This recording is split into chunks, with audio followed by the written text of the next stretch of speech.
Hello guys, അങ്ങനെ day 2 തന്നെ അവിടെ നിന്ന് ഇറങ്ങിയിട്ട് നേരെ ഞങ്ങൾ പിന്നെ ഡാം അങ്ങനത്തെ കുറേ കാര്യങ്ങളുണ്ടായിരുന്നു കേട്ടോ. ആ ഡാമിലൊക്കെ പോയി അവിടെ നിന്ന് നേരെ പിന്നെ ബോട്ടിംഗ് ഉള്ള ഒരു സ്ഥലത്താണ് കേട്ടോ പോയി. അവിടെയും കുറേ നേരം സ്പെൻഡ് ചെയ്തിട്ട് പിന്നെ പയ്യാര വാട്ടർഫാൾസ് എന്ന് പറഞ്ഞിട്ടൊരു വാട്ടർഫാളും ഒക്കെ കണ്ടിട്ട് നേരെ ഞങ്ങൾ ഉച്ചയ്ക്ക് ഫുഡ് കഴിക്കാൻ വേണ്ടിയിട്ട് ഹോട്ടലിൽ കയറി.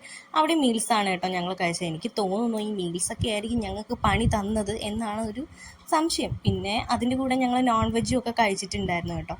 പിന്നെ അവിടെ നിന്ന് നേരെ പോയത് കോഫി ഫാക്ടറിയിലാണ് കേട്ടോ. അവിടെ അടിപൊളിയായിരുന്നു. കോഫി ഫാക്ടറിയും ചോക്ലേറ്റ് ഫാക്ടറിയും അടുത്തടുത്തായിരുന്നു.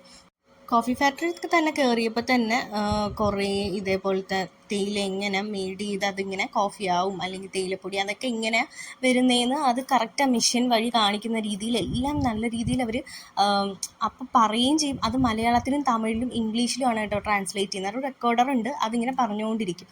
അങ്ങനെ അത് കണ്ടു കഴിഞ്ഞിട്ട് അവരെല്ലാവരും കൂടെ നമുക്ക് ടേസ്റ്റ് ചെയ്യാൻ വേണ്ടിയിട്ട് ചായ ഇങ്ങനെ അവരെ ടീയിൽ തന്നെ ആ തേയിലയിൽ തന്നെ നമുക്ക് തരും. അപ്പം നമുക്ക് ഇഷ്ടമുള്ള വാങ്ങിക്കാം. ഞങ്ങൾ മസാല ടീയും പിന്നെ അല്ലാത്ത നോർമൽ തേയിലപ്പൊടിയാണ് വാങ്ങിച്ചത് കേട്ടോ.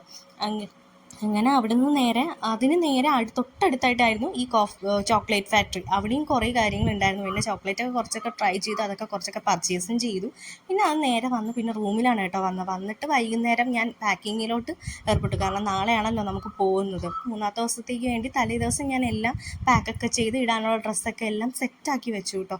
അതിൻ്റെ പിറ്റേ ദിവസം രാവിലെ തൊട്ടാണ് വോമിറ്റിങ്ങും കാര്യങ്ങളൊക്കെ ആയിരുന്നു. ഇത് കണ്ടില്ല, ഞാൻ ഹോസ്പിറ്റലൊക്കെ പോയിട്ട് വന്ന് ദേവന് ട്രിപ്പൊക്കെ ഇട്ടായിരുന്നു കേട്ടോ. അതൊക്കെ കഴിഞ്ഞിട്ട് നേരെ റൂമിൽ വന്നിരിക്കുകയാണ്. ഒട്ടും വയ്യ, നല്ല രീതിക്ക് ടയർഡുണ്ട്. പക്ഷേ ചുട്ടുമണിക്ക് മാത്രം ഒന്നും പറ്റിയില്ല ഭാഗ്യത്തിന്. അങ്ങനെ അന്ന് ഈവനിങ് തന്നെ ഞങ്ങൾ വണ്ടി കയറി. ഇനി അടുത്ത വീഡിയോയിൽ കാണാം കേട്ടോ.